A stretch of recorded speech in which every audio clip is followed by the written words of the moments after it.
అవునండి. ఎలా ఉన్నారు? బాగున్నారా? ఇదేనండి దేవుని యొక్క వాక్య ప్రకారం మనం చూసుకున్నట్లయితే మనకి ఏదైనా సమస్య వచ్చినప్పుడు ధైర్యంగా ఉండాలండి. మనలో ఉన్న పిరికిదాన్ని తీసేసుకోవాలి. జయించి జీవితాన్ని జీవించాలి. విశ్వాసంతో దేవుని నామంలో ప్రార్థన చేయాలి. పూర్తిగా దేవుని మీద ఆనుకోవాలి. పూర్తిగా దేవుని మీద ఆధారపడాలండి.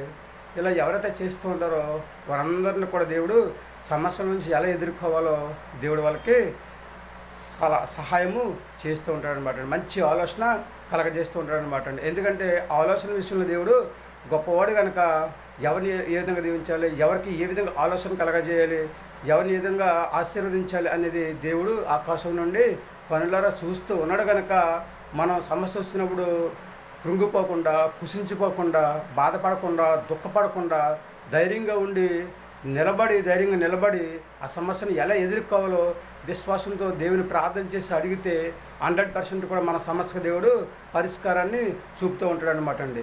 కాబట్టి దేవుడు ఇచ్చిన మహా ఉత్సవం బట్టి దావీదు గారు చూడండి, అందరూ గొలియాతుతో యుద్ధం చేయడానికి భయపడినప్పుడు దావీదు గారు మాత్రం ధైర్యంగా ఉండి దేవుడి మీద ఆనుకుని దేవుడి మీద ఆధారపడి ధైర్యంగా ఉండి దేవుడు ఏదైనా చేయగల సమర్థుడు అని చెప్పేసి ఆయన బిరిగలిగి పొడదలగలిగి విశ్వాసంతో గొలియాతు గారితో యుద్ధం చేసినట్టు మనం చూస్తూ ఉన్నామండి.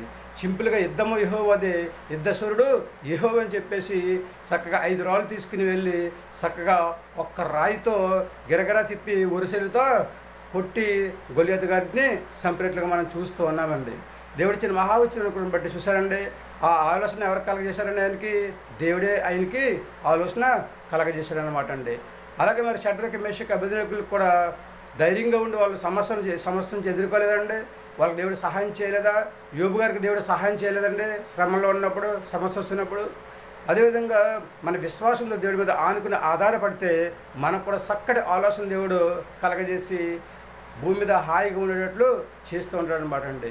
మరి ఏమైనా ఆలోచన చేసుకున్నారో సమస్య వచ్చినప్పుడు కృంగిపోకుండా, దుఃఖపడకుండా, కృషించిపోకుండా ధైర్యంతో నా దేవుడు ఉన్నాడు, ఏదైనా చేయగల సమర్థుడు అని చెప్పేసి చక్కగా విశ్వాసంతో ప్రార్థన చేసుకుని అవసరమైతే ఉపవాసం ఉండి ప్రార్థన చేసి దేవుడి దగ్గర మన సహాయము పొందుకోవాలి తప్ప దేవుడు నాకు ఏ సహాయము చేయట్లేదు, దేవుడు నాకు ఏమీ చేయట్లేదు, ఏంటి నా పరిస్థితి ఏంటి ఎలాగైపోయిందని చెప్పేసి మనం బాధపడకూడదు, దుఃఖపడకూడదు, చింతపడకూడదు. ఏ విధమైనా సరే మనం బాధపడవలసిన అవసరము ఏదైనా అండి. ప్రార్థన చేసుకుని ధైర్యంగా నిలబడాలి. ఆ తర్వాత దేవుడే చూసుకుంటాడండి. దేవుని యొక్క వాక్యం చెప్తుందండి, ఎవరైతే దేవుని మీద ఆనుకుంటారో, దేవుని మీద ఆధారపడుతూ ఉంటారో వాళ్ళందరూ కూడా వెనకుండి ముందుండి దేవుడు నడిపిస్తానని చెప్పేసి దేవుడు తన పరిశుద్ధ లేఖనం ద్వారా చదివిస్తున్నాడు అనమాట అండి. మన వెనక ముందుండి మన ధైర్యంగా దేవుడు హాయిగా భూమి మీద జీవించేలాగా చేస్తూ ఉంటాడనమాట అండి. కాబట్టి మరి ఏమైనా ఆలోచన చేసుకుంటున్నారో సమస్య వచ్చినప్పుడు కృంగిపోకుండా విశ్వాసంతో ప్రార్థన చేద్దాము. మరి అందరూ కూడా ధైర్యంగా ఉండాలని చెప్పేసి అందరి కోసం ప్రార్థన చేసి మన కోసం మనం ప్రార్థన చేసుకుందామా?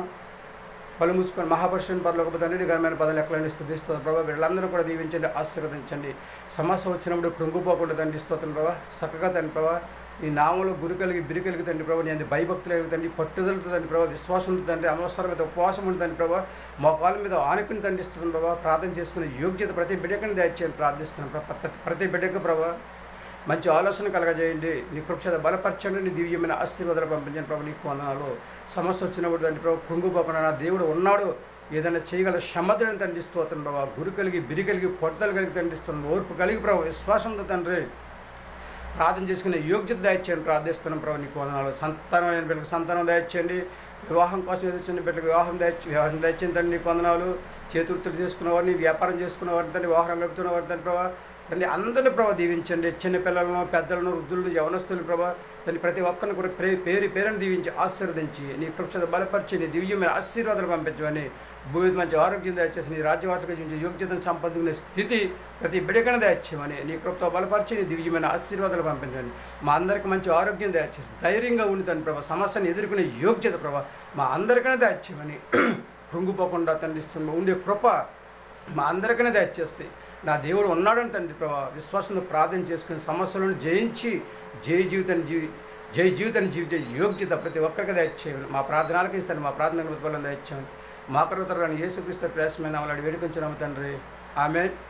అందరికీ వందనాలండి. తిరిగి దేవుని ఆశీర్వాదం మీకు తోడుగా ఆమెన్. దేవుడు మమ్మల్ని దీవించి ఆశీర్వదించిన కాక ఆమెన్. దేవుడు ఇచ్చిన మహా ఉత్సవం బట్టి మనకు సమస్య వచ్చినప్పుడు విశ్వాసంతో ప్రార్థన చేద్దాం.